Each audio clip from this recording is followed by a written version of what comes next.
मानो चिड़िया ने बहुत मेहनत करके अपने खेत में आलू की फसल उगाई थी। कोई भी पक्षी चिड़िया की आलू की फसल को देखता तो बस देखता ही रह जाता, क्योंकि चिड़िया की फसल बहुत अच्छी हुई थी।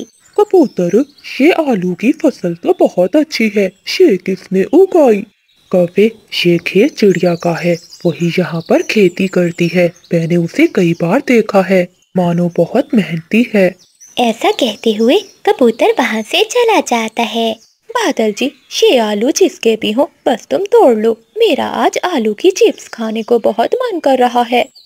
फिर बादल कौवा बिजली कवि के कहने पर खेत में से आलू निकाल लेता है और वहाँ से दोनों पति पत्नी चले जाते हैं।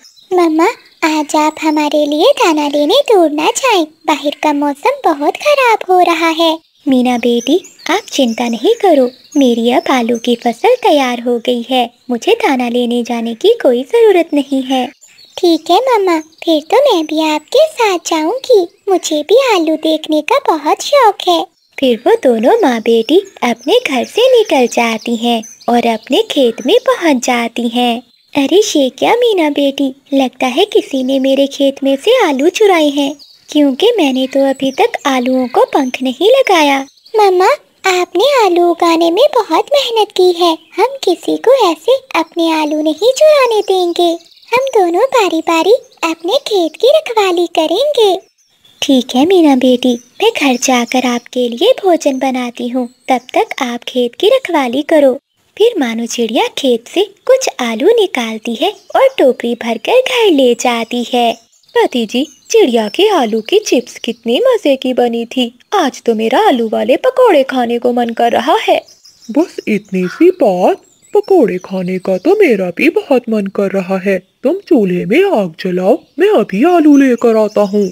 ऐसे बादल कौवा अपनी टोकरी उठाता है और खेत में से आलू लेने चला जाता है। जंगल में बारिश होने लगती है, चिड़िया अपने खेत में बैठी रखवाली कर रही थी। लगता है अब से आलू चुराना बंद, ये चिड़िया तो यहाँ रखवाली कर रही है, जाकर बिजली को बताना होगा।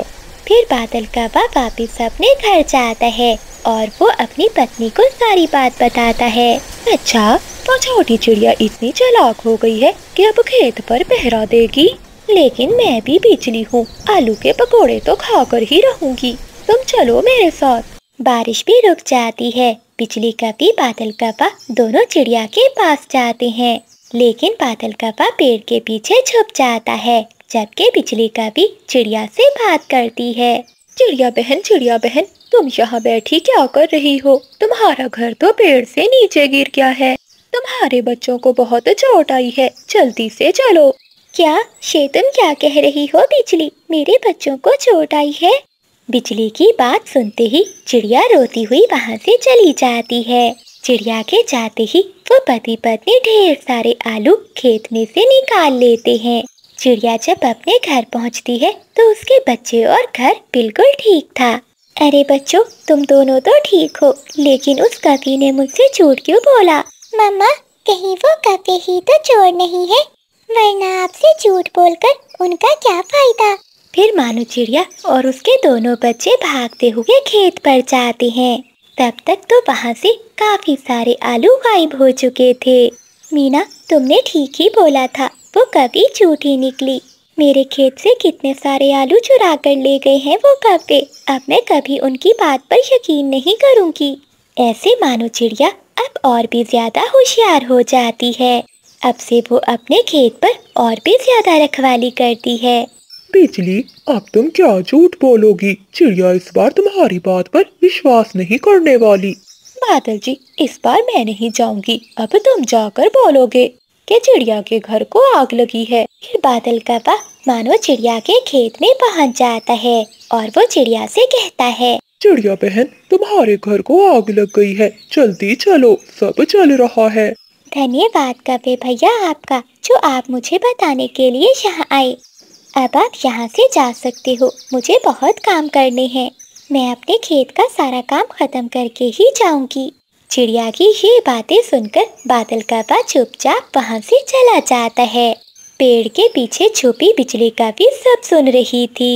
ये छोटी चिड़िया कुछ ज्यादा ही चालाक बन रही है, आज तो इसे सबक सिखाना ही पड़ेगा। ऐसे गुस्से में वो दोनों पति पत्नी चिड़िया के घर पहुंच जाते हैं और एक जलती हुई मशाल से चिड़िया के घर को आग लगा देते हैं। चीकू तोता जल्दी से दोनों बच्चों को बाहर निकाल कर लाता है। आग आग, मानो चिड़िया के घर को आग लग गई है। तोते भैया, वो चिड़िया कहाँ है? जल्दी से उसे बुलाओ। देखो तो उसका घर जल गया। हाँ कवि बहन, मैं अभी चिड़िया को जाकर बताता हूँ, वो इस समय अपने खेत में ही होगी। हाँ तोते, मैं गया था चिड़िया के पास, उसे अपने घर से ज्यादा अपना खेत प्यारा है। मैंने उसे बताया था आग का, लेकिन उसने मेरी बात पर यकीन नहीं किया। अब तुम ही जाकर बता दो उसे। चीकू तोता उड़ता हुआ खेत में पहुंच जाता है।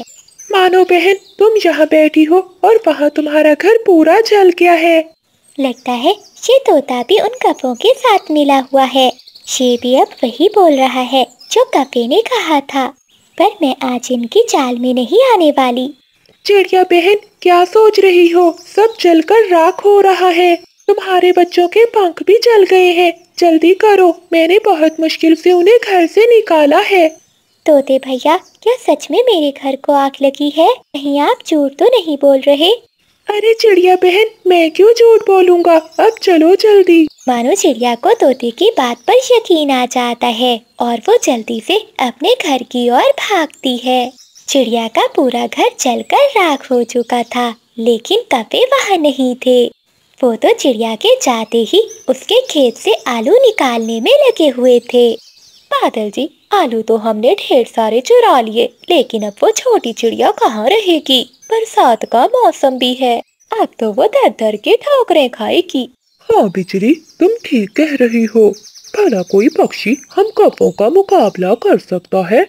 वो दोनों कपे बहुत खुश होते हैं। वहीं मानो चिड़िया रो रही थी। मैंने ये घर बहुत मेहनत से बनाया था, ये आग कैसे लग गई? मम्मा, मैंने खिड़की के बाहर कपों को देखा था, तभी थोड़ी देर बाद हमारे घर को आग लग गई। मुझे तो उन कपों पर ही शक है। बेटी, अब तो ऊपर वाला ही न्याय करेगा। जिसने मेरे घर को जलाया है, एक दिन उसे भी बुरी सजा मिलेगी। फिर मानो चिड़िया और उसके बच्चे अपने खेत में चले जाते हैं। मीना और बबलू, अब हम सब मिलकर अपने लिए यही खेत में ही घर बनाएंगे, क्योंकि बरसात का मौसम है, कभी भी बारिश हो सकती है। हम ऐसे यहाँ नहीं बैठ सकते।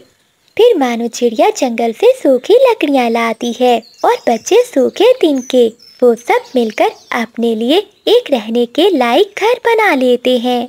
अगली सुबह होते ही जंगल में बारिश भी शुरू हो जाती है। बच्चों, समय रहते हमने अपना घर बना लिया, अब हमें कोई चिंता नहीं। हाँ मम्मा, हम अपने खेत में रहकर अपने खेत की भी रखवाली कर सकते हैं। बादल जी, मैंने देखा उस छोटी चिड़िया ने तो अपने खेत में ही घर बना लिया है। तो तुम अब क्या चाहती हो? कुछ नहीं, बस वो यहाँ से चली जाए और ये आलू का खेत हमारा हो जाए। तो ठीक है बिजली, आज रात में उनका ये घर तोड़कर उन्हें यहाँ से भगा दूंगा और फिर ये आलू का खेत हमेशा हमेशा हमारा हो जाएगा। ऐसा कहते हुए वो दोनों पति पत्नी तेज बारिश में अपने घर से निकलते हैं। वो दोनों अभी खेत में पहुँचे ही थे कि आसमान पर तेज बिजली चमकती है और वो बिजली सीधा बादल कपे पर गिरती है। बादल कपा तो वहीं मर जाता है। हाय मेरे बादल जी, मेरे बादल जी मर गए। मैं तो विधवा हो गई। ना मैं चिड़िया के घर को तोड़ने के लिए भेजती, ना मेरा बादल मरता। बिजली, तुम्हारे साथ ठीक ही हुआ है। अब रहना बिना अपने बादल के। तुम्हें तो अपने किए की बहुत अच्छी सजा मिली है। ऐसे बिजली का भी रोती रह जाती है और सारी जिंदगी अकेले ही बिताती है। मानो चिड़िया अपनी 4 छोटी बहनों के साथ एक सूखे हुए पेड़ के नीचे सो रही थी, जहाँ धूप की किरण सीधा उन 5 बहनों पर आ रही थी। तभी बादल कपा कचरे से भरा हुआ शापर लेकर वहाँ आता है।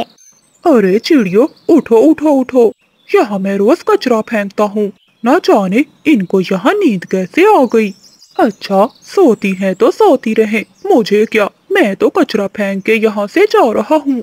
ऐसा कहते हुए बादल कपा कचरे का शापर फेंककर वहाँ से चला जाता है। कचरे की गंदी बू से वो पांचों बहनें उठ जाती हैं। कितनी गंदी बू आ रही है, जरा देखो तो मेरी पुरानी डॉल भी कितनी गंदी हो गई है।